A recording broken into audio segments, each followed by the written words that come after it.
Hello, and welcome to another episode of Master 15 Series 3 Tutorials. Today's game is game number 13, Ghouls and Ghosts, and the goal is to complete the first loop, which is done by completing the end of stage 5.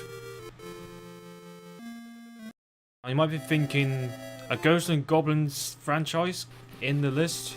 That's going hard, right? Well, no, surprisingly not for this version. This one's a little more forgiving than the other versions. You'll find out why in a second, but there's some notable changes. You can't have too many enemies on the screen, so it's not as hectic as the arcade original. And also, you notice there's two things you can start off straight away. On the top left of your screen, there's a big letter F and loads of bars. You can start off with magic straight away. That happens when you hold the attack button for a couple of seconds, and when the character Arthur starts to flash, you release that button to cast a spell. When the chest gives you something good, you can select 3 different options.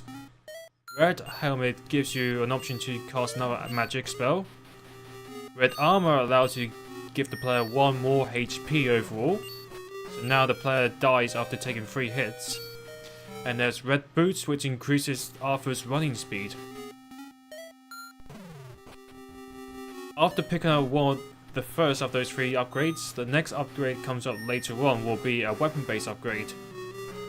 And unlike the weapon system in the arcade version where each one had a strength and weakness, every single weapon upgrade is a literal upgrade. Even the axes are really good in this game. But in this tutorial, I just want to show you how you can still complete the game with the basics.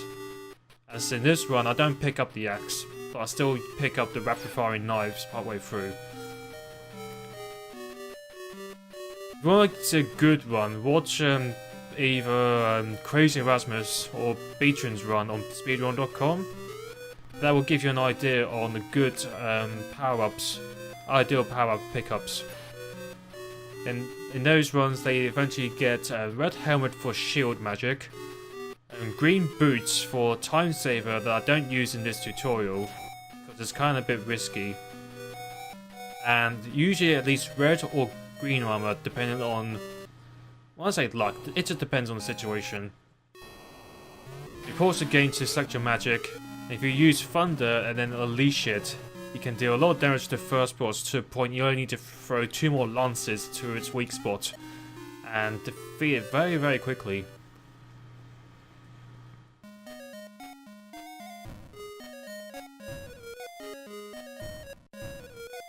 Now, if you played the arcade version, you may have noticed those turtle shells are really skinny.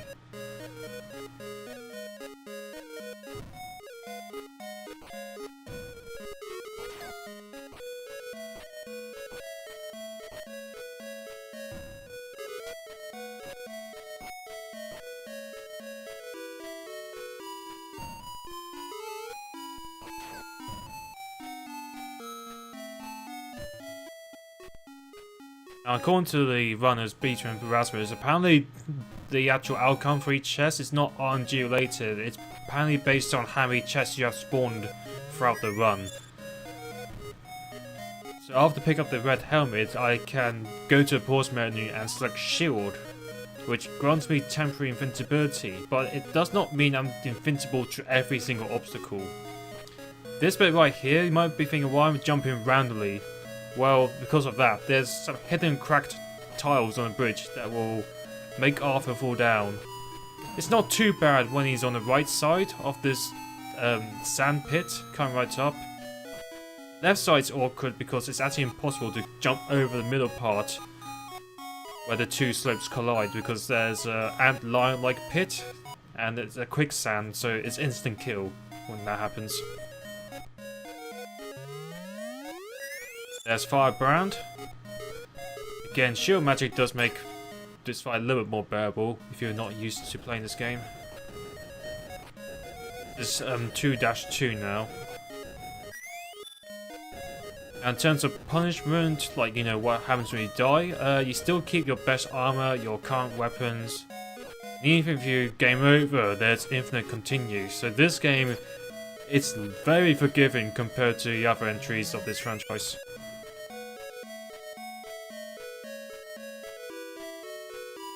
As I said earlier, you're not fully invincible to everything. There's some things I will mention later on in the next level where shield magic will not protect you from, and the pit below right now, obviously that will not protect you because that technically treats it like a pit, so you're gonna die.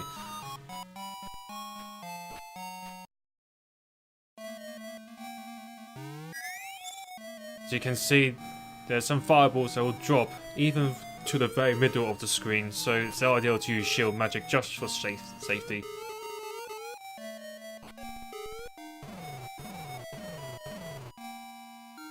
And even if you took damage once or twice or used up all of your magic, when you reach the very end of the level, especially the -2 sections, your magic meter and health gets filled up to the top. This one, so the first section is a true-ish auto-scroller until the very end.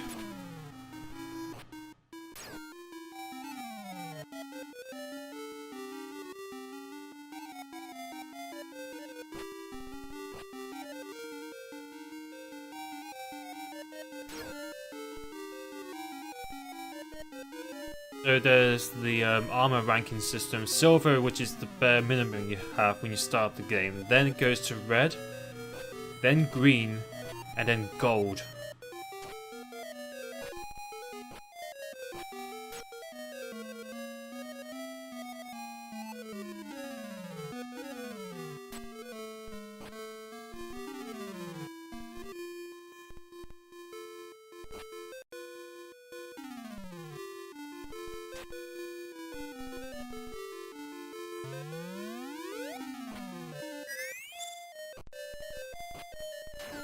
Coming right up now, you'll see there's like a small green platform just above the blades from the knights. Those spikes there, you cannot protect yourself when using shield magic.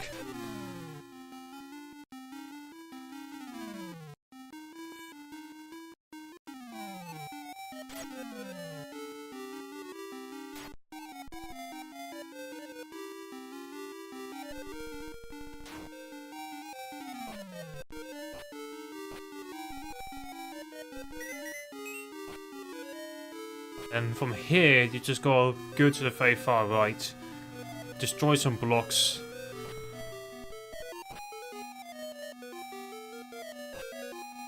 And there's the exit. That's the end of 3-1. 3-2 coming right up is not much of an auto-scroller, but does require a bit of knowledge on what you have to do for the upcoming platforms. Those blue fire sprites you can see, you cannot protect yourself with shield magic there. You have to literally jump over those. You'll wait for these yellow platforms to appear. And coming right up, there's like that dark purple bit. Those are instant kill spikes, believe it or not. I'll pick up the boots to run a little bit faster and jump a little bit further. There you go.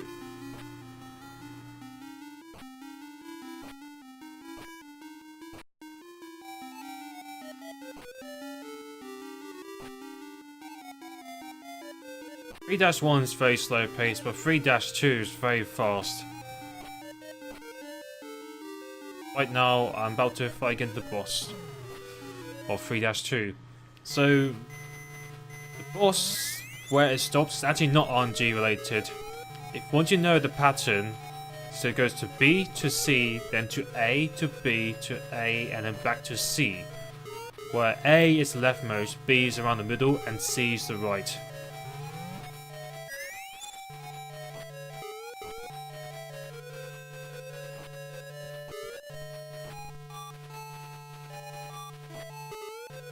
Here you go.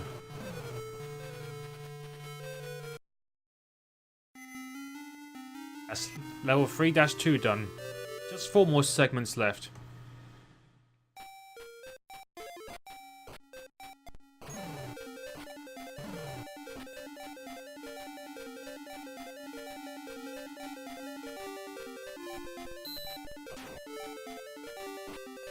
So going for a world record run, this is the ideal level to get green boots by now.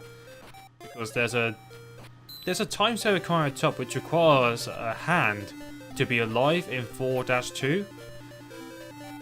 It's possible with red boots, but you need to do a very precise dash boost to jump to get over this certain hand. It's ideal to have green boots to jump over the hand and then use the projectile from the hand to do a knockback dash boost. And what makes the knockback invincibility more unique is that you're totally invincible until you land on solid ground. So you can see now, there's green diamonds and that brown spike there you can see. That brown spike is actually instant kill spike. The only thing you cannot die from it is when you get knocked back. If you do a knockback boost to the right, you can fall down to the very bottom of this section, but because I don't have the equipment required to jump over the hand reliably, I have to do this normal way. That particular hand right there is very tight. More ideal to actually charge up fire magic to kill that hand.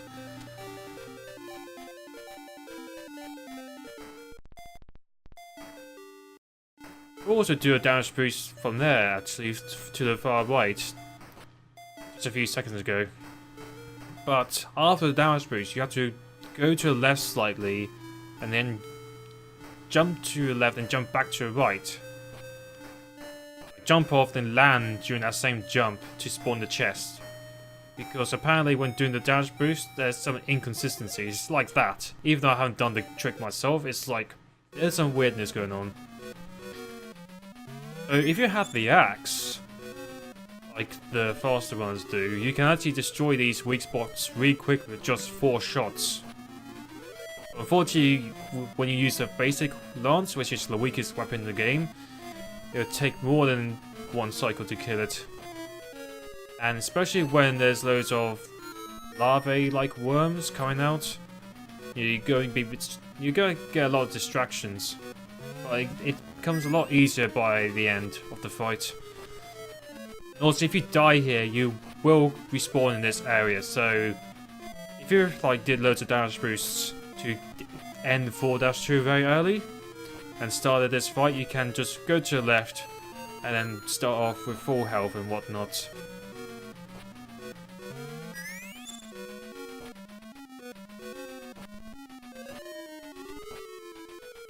Reference axe, when you have the golden axe, it only requires 4 throws.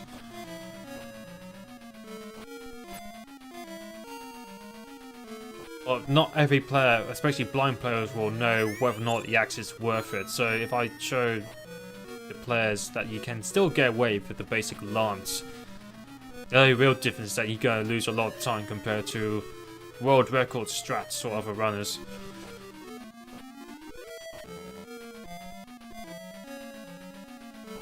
Fortunately, when there's only one left, it becomes a lot more bearable to deal with.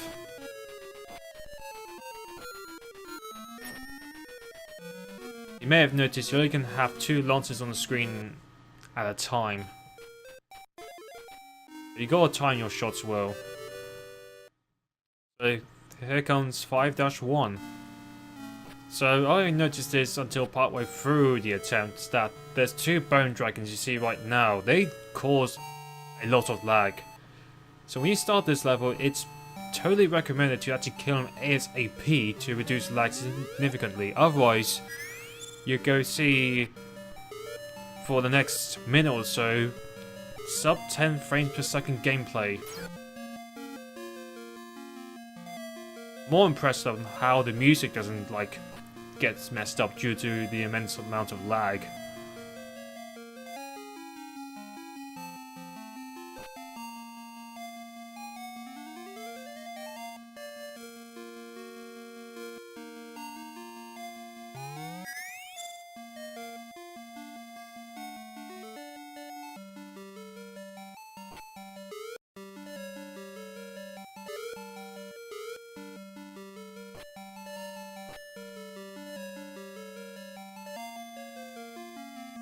So around here though, that's what I might as well get rid of those bone dragons, and then notice that the pacing just increased significantly.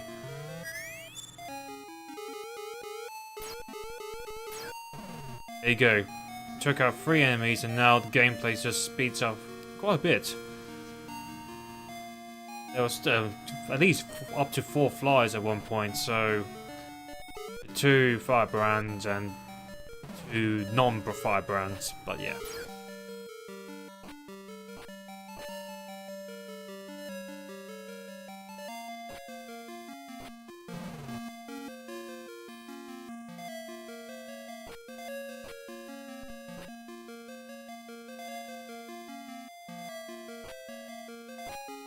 This also looks like when you have boots, it turns out that jumping is possibly a faster way to move as well. Fastest movement option, as far as I know. Fortunately, this chest spawns a power-up store, so I select Dagger. Also, shield magic's really useful for this bit right here. Now, you cannot cast magic whilst on a ladder, and if you have an axe, the axe wider collision detection allows you to go right next to the enemy and just throw axes upwards. Otherwise, you just gotta go from a distance and throw 10 daggers at the enemy. Unfortunately, I don't really know my Ghost and Goblin lore too well, so I can't actually remember the names. Fortunately, these enemies right here, they have very short invincibility frames. They can die very quickly. Here, this is the time where you're supposed to fight 2 of them at once, but if you stand at a specific spot, you're completely safe from the left one. You can kill the left one, just for safety. And spawn the right one afterwards. Again, this is useful for players who are still using Lance for some reason.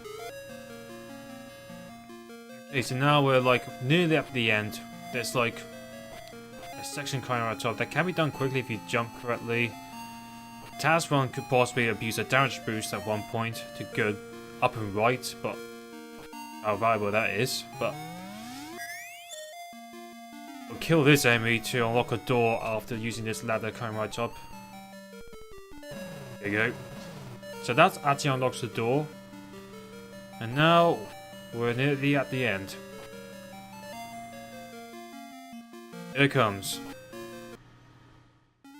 If you're still using Lance, it's best to select Thunder straight away, then stay at the bottom right corner, charge it up. Once the boss is actually in action, unleash it, then cast 2 or 3 Thunders. There you go. That's the boss of round 5, and the end of the first loop. After using the door, of course. Oh, I hope you enjoyed watching this tutorial. If you want to see some faster strategies and get a better understanding on how chests work, go and watch the faster runs done by Beatron and Crazy Rasmus. They also will show you how to perform the damage boosts in 4-2, which saves a good amount of time. Feel free to subscribe to this channel. I wish you the best of luck for the upcoming event.